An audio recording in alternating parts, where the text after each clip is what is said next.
Hi, my name is David Mannock, and my previous little video on the subject of hell in the New Testament, I introduced for us how there are three Greek words translated into our English word hell. And this second clip, I want to do a little summary, a general overview of those three Greek words and a summary of them. So the summary goes like this. Hell is mentioned 24 times in the New Testament. And the three Greek words, which I referenced in a previous video, Hades is mentioned 11 times, Gehenna mentioned 12 times, Tartarus is mentioned 1 time. Jesus mentions hell 15 times. 4 times he uses the word Hades, and 11 times Gehenna. By the way, if you're interested in getting a PowerPoint, I'm working towards getting all this posted with a link to our website so you can get the PowerPoints on all this. James mentions hell 1 time, Peter mentions hell 1 time, and Luke mentions hell 2 times, and the book of Revelation mentions hell 4 times.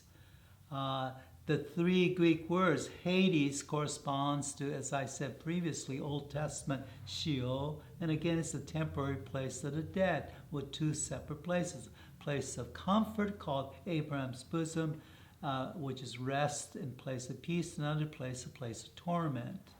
And both inhabitants seem to be waiting for a judgment process where final destiny is determined. Gehenna is a final abode and condition of death, Hades, and the wicked, translated lake of fire. Tartarus, a temporary abode of wicked angels who were cast down into hell, and only Peter mentions that. So, some general thoughts as we look at these three Greek words and their usage in the New Testament. New Testament treats hell as a real place, not just a symbol or metaphor or some existential human dimension. There's location, time, space, and dimensions. Hell has correspondence to the Old Testament Sheol, so there's a connection to the Old Testament, and both fallen angels and human beings can be sent to hell. Hell can be experienced, though strangely, now through the tongue. And this one is very poignant and strange, and we might want to take it to heart. James 3:6. And the tongue is a fire. The tongue is an unrighteous world among our members, staining the whole body, setting on fire the cycle of nature, and set on fire by hell. The implication, staggeringly, is we can actually create hell through our tongue.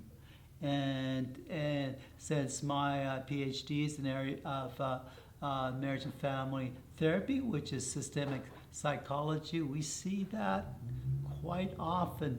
Relationships destroyed, relationships haunted by words spoken against a person. Sometimes the person, some people never recover from that comment, that scathing comment that the father said, "You're a bum, you never amount to anything, you're worthless, just like your uncle." And that can haunt the human soul. Or a young lady being told, "Oh, you're such an ugly duckling. It's going to be a challenge to get you married off. Who would want you?" Things should not be said, but they sadly are in life. And humans sadly can be agents of hell, primarily through the words. We can bless people, the opposite. Other video clips, I will get more into the depth of Jesus' actual use of the word hell, the 2 Greek words that are translated hell, and get into his heart about it. And I think you'd be pleasantly surprised at Jesus' attitude. Thank you.